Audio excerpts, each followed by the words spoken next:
When most people think about the story of the Bible, they think of a story about God and humans. But remember, we learned that there's a whole other cast of characters that appears throughout the Bible and plays a really important role. Right, spiritual beings, angels, demons, and the like. Right, and in the Bible, they inhabit the heavenly realm, which is parallel to our earthly reality and actually overlaps with it. Now, all of these spiritual beings have their own unique characteristics. But here's what's fascinating. The biblical authors have one word that can refer to all the inhabitants of the spiritual realm.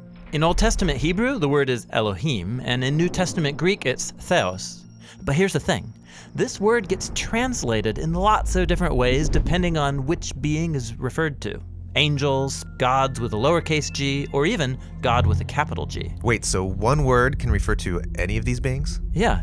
It's because Elohim is a category title. It can designate any spiritual being that belongs to the heavenly realm. Okay, a title, not a name. Like the word mom. Yeah, right. The word mom can refer to lots of really different kinds of people, but they all share in common the same role in a family.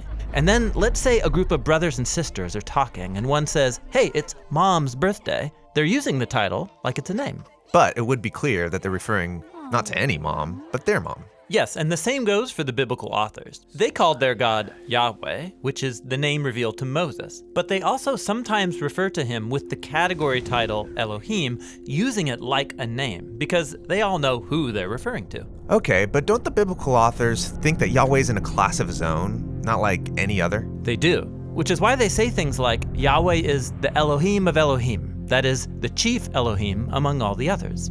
Or they'll say, there's no Elohim beside Yahweh, meaning no other spiritual being compares to him because only he is the ruler and creator of all things. Okay, I'm following, but I thought the Bible taught monotheism, which means there's just one God. Well, the biblical authors are claiming that among all of the spiritual beings out there, only one is the source and creator of all things, including the Elohim. That's biblical monotheism, that one Elohim, Yahweh, is above all other Elohim, that is, the other spiritual beings. Now, with all that said, we are ready to learn more about who these other Elohim are and how they fit into the biblical story.